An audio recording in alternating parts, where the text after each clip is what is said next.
Assalamualaikum warahmatullahi wabarakatuh. Pada video metodologi penelitian, kali ini kita akan membahas topik penelitian dalam bidang sistem informasi. Nah, untuk memperoleh sebuah ide baru ya atau sebuah topik yang baik di dalam sebuah penelitian, ada beberapa hal yang perlu kita perhatikan. Yang pertama adalah kita harus banyak membaca jurnal ya. Membaca jurnal ataupun berita-berita ilmiah yang berkaitan dengan kedisiplinan ilmu. Tentunya dalam hal ini adalah sistem informasi. Cukup banyak jurnal, baik yang sifatnya nasional ataupun internasional. Nah, kita harus mampu memilah mana jurnal yang baik dan mana jurnal yang standar begitu ya, mana yang lebih baik dibaca dan yang perlu kita tinggalkan. Nah, selain jurnal juga kita dapat mengikuti konferensi-konferensi yang bagus dalam bidang penelitian tersebut ataupun membaca proceeding-proceeding yang berasal dari hasil konferensi tersebut. Nah, itulah. Jadi langkah-langkahnya ada dua, bisa jurnal atau bisa mengikuti konferensi. Sedangkan untuk topik penelitian yang akan kita bahas atau topik penelitian yang akan kita angkat, itu harus memenuhi beberapa kriteria, yaitu yang pertama harus memenuhi kriteria feasible. Artinya, penelitian harus dapat dijalankan atau diselesaikan. Itu yang pertama. Bisa dibayangin ya, jangan sampai topik yang akan kita angkat, penelitian yang akan kita lakukan, itu terkendala di tengah perjalanan, sehingga tidak selesai. Mungkin ada kendala-kendala yang tidak kita pikirkan dari awal gitu. Sehingga sebelum kita melaksanakan penelitian, kita harus berpikir dulu, mungkin nggak ini dilaksanakan gitu ya. Nah, yang kedua ada namanya interesting. Interesting ini artinya topik penelitian harus baru atau harus up to date gitu. Jadi jangan sampai topik itu sudah lama, sudah basi sehingga tidak perlu lagi dilaksanakan penelitian. Namun jangan salah, tidak semua topik-topik yang lama itu tidak layak untuk diteliti kembali gitu. Jadi banyak penelitian yang sudah cukup lama namun masih pantas untuk diangkat kembali. Bisa dipahami ya. Jadi kurang lebih barang lama tapi masih layak untuk dipergunakan gitu dia. Oke.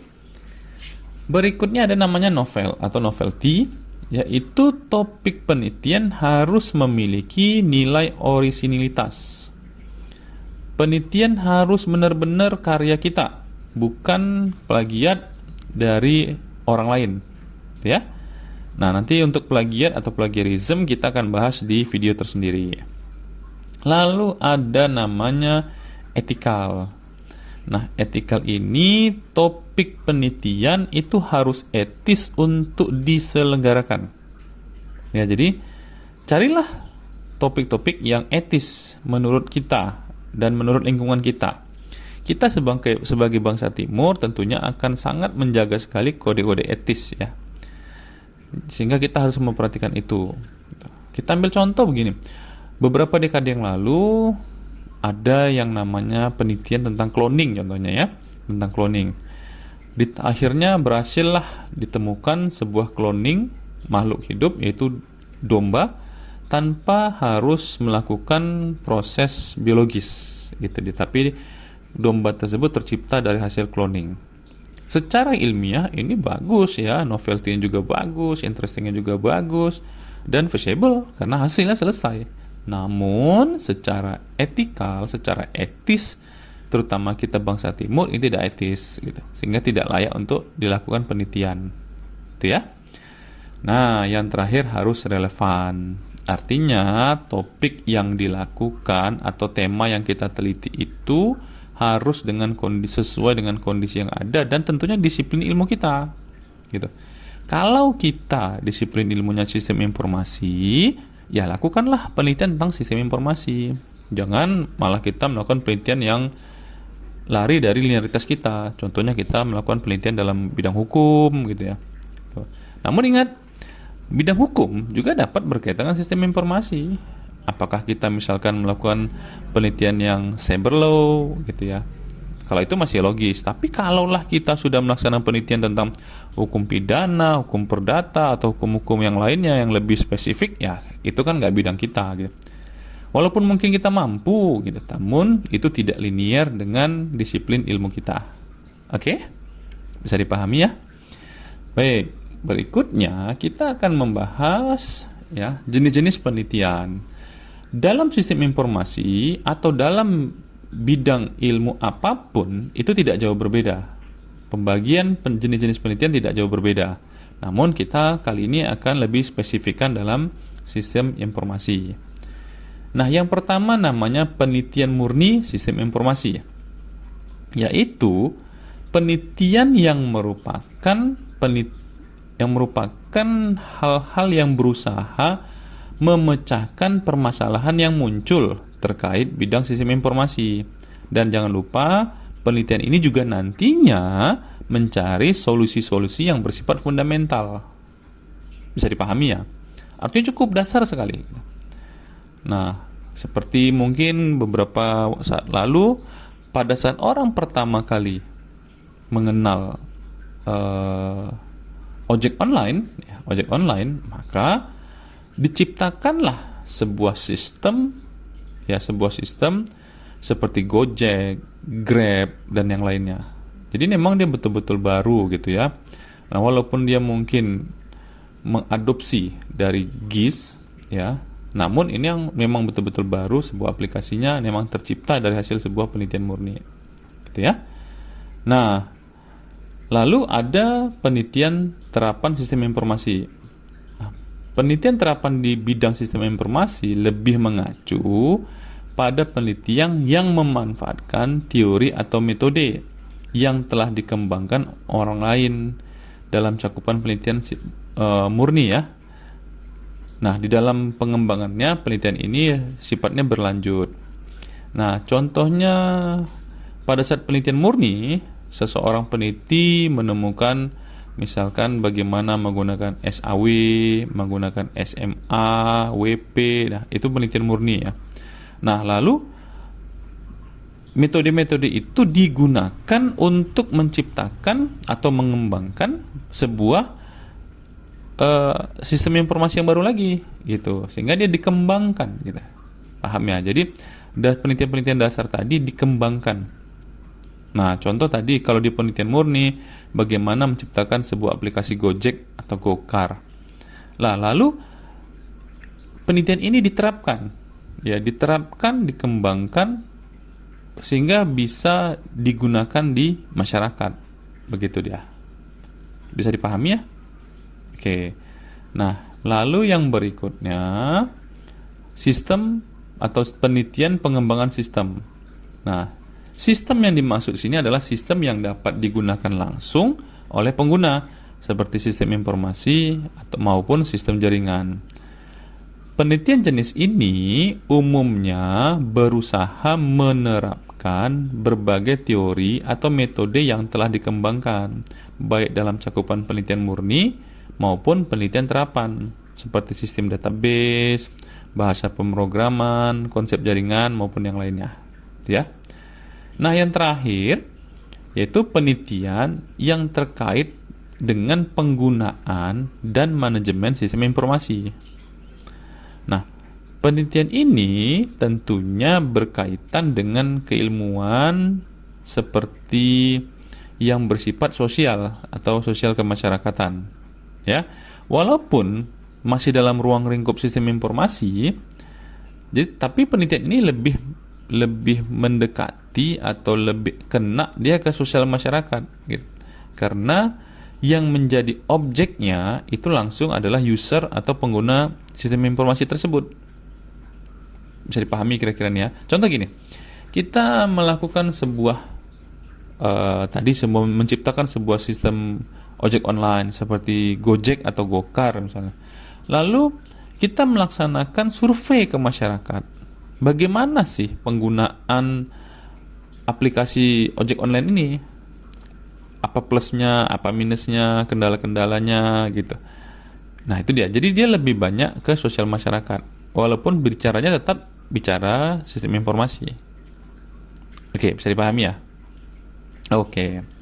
Nah, di dalam sistem informasi cukup banyak sekali ya skup-skupnya atau bidang-bidangnya. Di sini ada, kita lihat satu persatu, walaupun ya mungkin ada yang belum terwakili, namun cukup banyak sekali, mulai dari kecerdasan buatan, sistem pakar, GIS, web, big data, multimedia, SPK,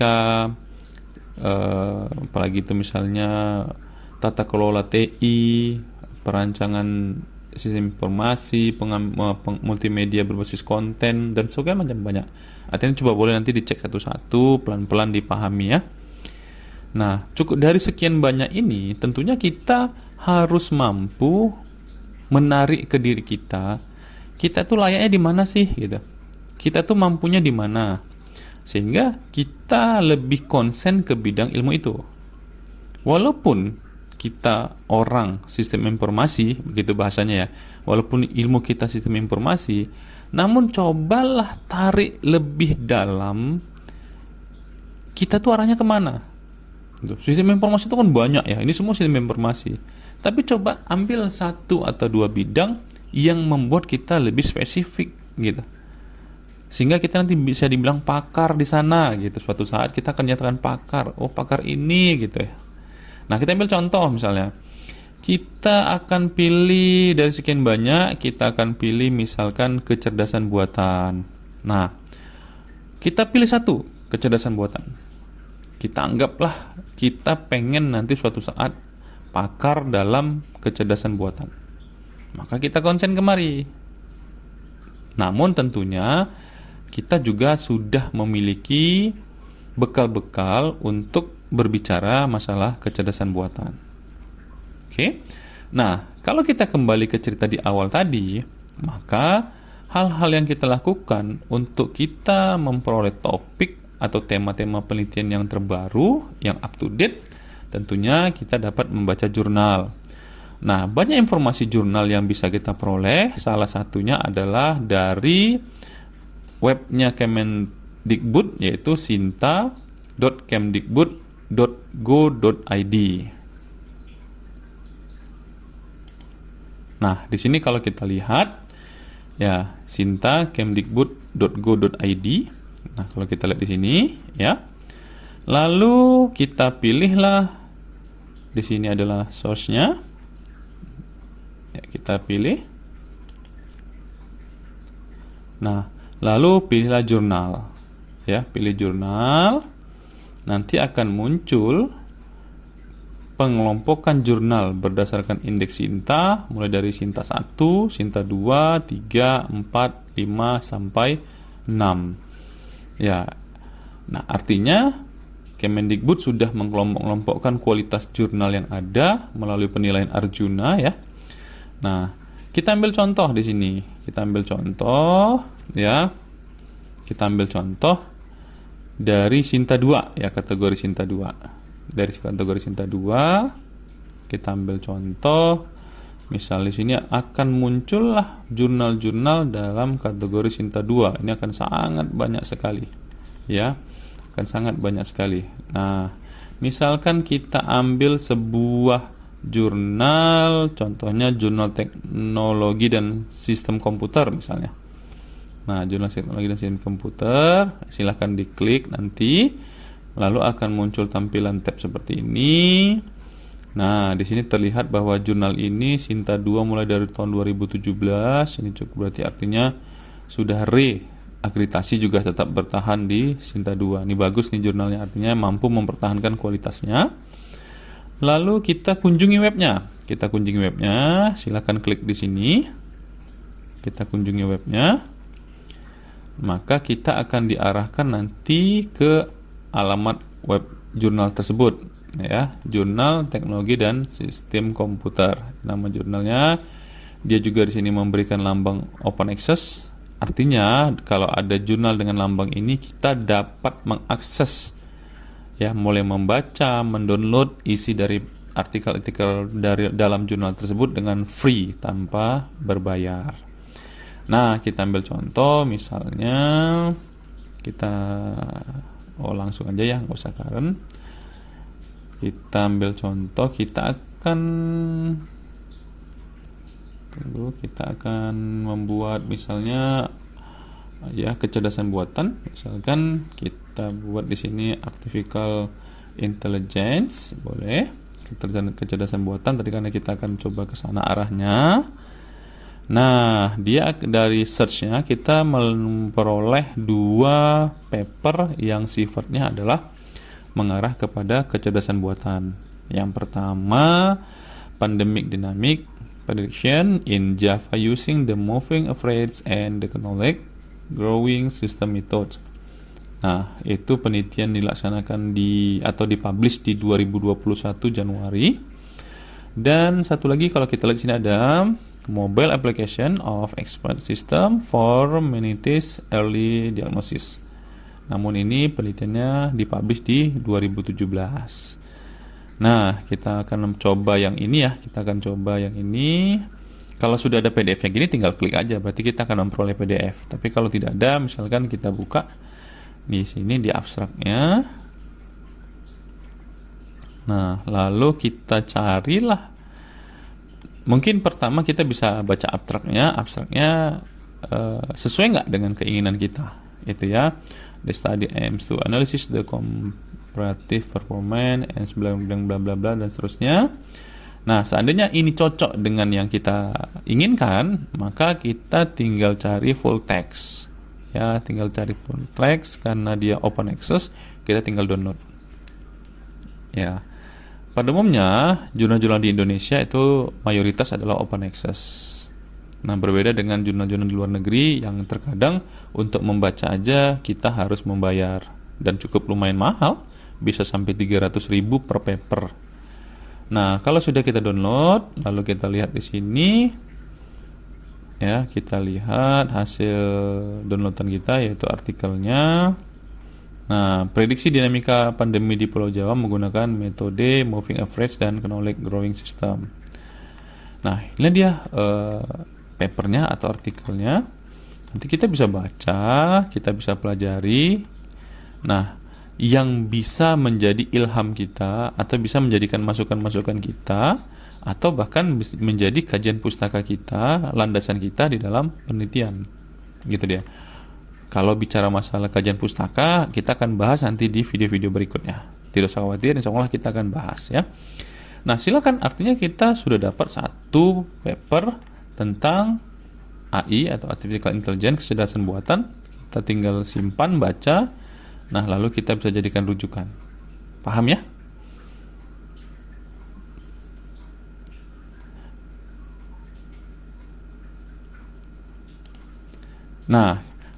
Nah, artinya kita untuk melakukan sebuah penelitian harus mulai membaca.